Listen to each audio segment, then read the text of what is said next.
ఈ సార్ వచ్చాడు సార్ ఎక్కడ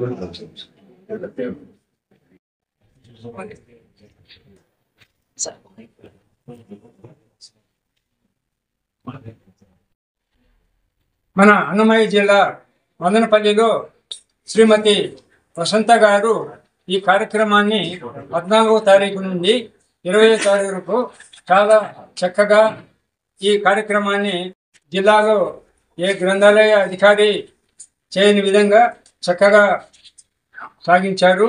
ఈ గ్రంథాలయ వారోత్సవాలకి మన మదనపల్లి నియోజకవర్గం ఎమ్మెల్యే శ్రీ షాజహాన్ బాషా గారు వచ్చి ప్రారంభోత్సవ కార్యక్రమం చేశారు.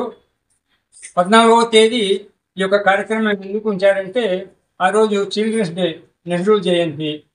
నెహ్రూకు పిల్లలంటే ఇష్టము. అందులో భారతదేశంలో మనకు ఈ యొక్క విద్యార్థుల్లో విజ్ఞానం పెరగాలంటే, పిల్లలు అభివృద్ధి చెందాలంటే గ్రంథాలయాలు పునాది.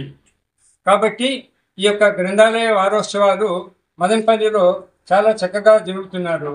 ఈ యొక్క గ్రంథాలయ శాఖకు సంబంధించినటువంటి చైర్మన్ గారికి కూడా నేను గుంటూరులో కలిసినప్పుడు వసంతమ్మ గారు చాలా చక్కగా నిర్వహిస్తున్నారు.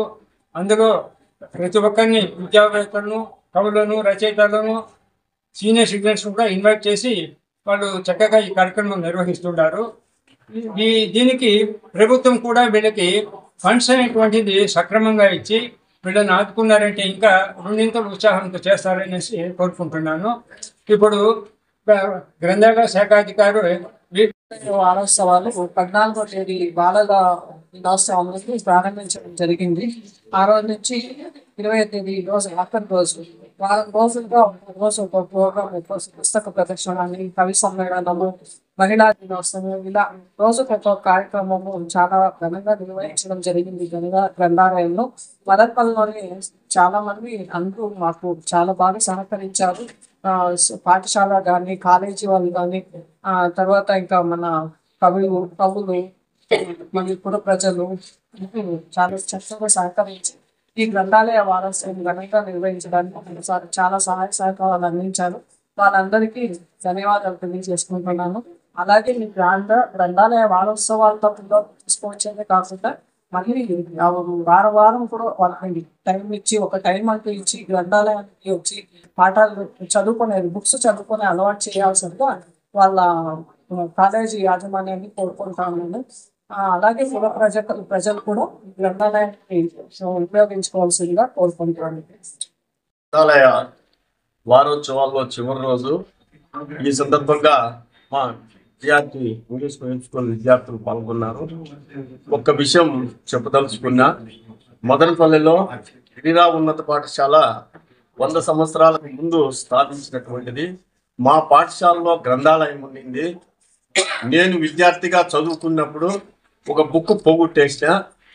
నేను మళ్ళీ అదే పాఠశాలలో ఉపాధ్యాయుడిగా చేరినప్పుడు ఆ బుక్ డబ్బు కట్టించిన. ఆ రికార్డు మెయింటైన్ చేసినటువంటి లైబ్రేరియన్, వెరీ ఫేమస్. మా స్కూల్ స్టూడెంట్స్కి అందరికీ తెలిసింటాడు అతడు. లైబ్రేరియన్ అంటే అతడు ప్రతి ఒక్క బుక్ను నీట్గా మెయింటైన్ చేసి, ఆ రికార్డ్స్ నీట్గా మెయింటైన్ చేసి, నేడు కూడా అవి భద్రంగా ఉన్నాయి. కాకపోతే కాలక్రమేణా విద్యార్థుల్లో ఈ గ్రంథాలయం పట్ల ఆసక్తి తగ్గింది, పుస్తక పఠనం తగ్గి, ఇందుకు ముందు పెద్దలు చెప్పినట్లు సెల్ మీద ఎక్కువ ఆధారపడి సెల్లుకి ఎక్కువ ప్రాధాన్యత ఇస్తున్నారు. దయచేసి నేటి నుంచి కనీసం ఆ సెల్లుకు ఎంతవరకు ప్రాధాన్యత ఇవ్వాలనో అంతవరకు ప్రాధాన్యత ఇచ్చి పుస్తకాలకు ఎక్కువ విలువ ఇవ్వండి. బుక్ రీడింగ్ చాలా మంచిది. ఎవరైతే పుస్తకాలు బాగా చదువుతారో విషయ విజ్ఞానాన్ని బాగా తెలుసుకుంటారు. ఈ అవకాశం నాకు కల్పించినటువంటి లైబ్రరీ వసంత గారికి మరొక ధన్యవాదాలు తెలుపుతూ విరమిస్తుంది. తీసుకోండి. ఇక్కడ ఉన్నటువంటి బుక్స్ మీకు చాలా యూజ్ అవుతాయి. న్యూస్ పేపర్స్ ఉంటాయి. మీ క్యారియర్ సంబంధించి ఉద్యోగ సోపానం కావచ్చు, మీ విజేత కాంపిటీషన్స్ బుక్స్ కావచ్చు. సార్ ఆ బుక్స్ చదివితే మాకు ఏమొస్తుంది సార్? ఎక్కడెక్కడ కాంపిటేటివ్ ఎగ్జామ్స్ ఉన్నాయి, ఎప్పుడు దాన్ని కండక్ట్ చేస్తారు? ఇంతకుముందు కోటిరెడ్డి సార్ చెప్పినట్టు సార్ చాలా ఎగ్జామ్స్ రాసాము.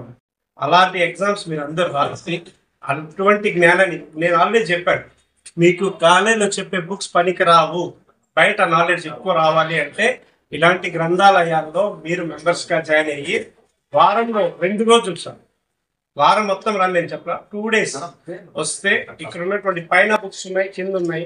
మీకు ఎటువంటి బుక్స్ కావాలో తీసుకోవద్దండి. ప్రతి ఒక్కరు మెంబర్ గా జాయిన్ కాదు. 20 మందికి ఆ చేతులు ఎత్తిన వాళ్ళకి సార్ పే చేస్తారు. రిమైనింగ్ వాళ్ళు మీ టైం తీసుకొని వచ్చి మెంబర్స్ గా జాయిన్ కండి. Thank you.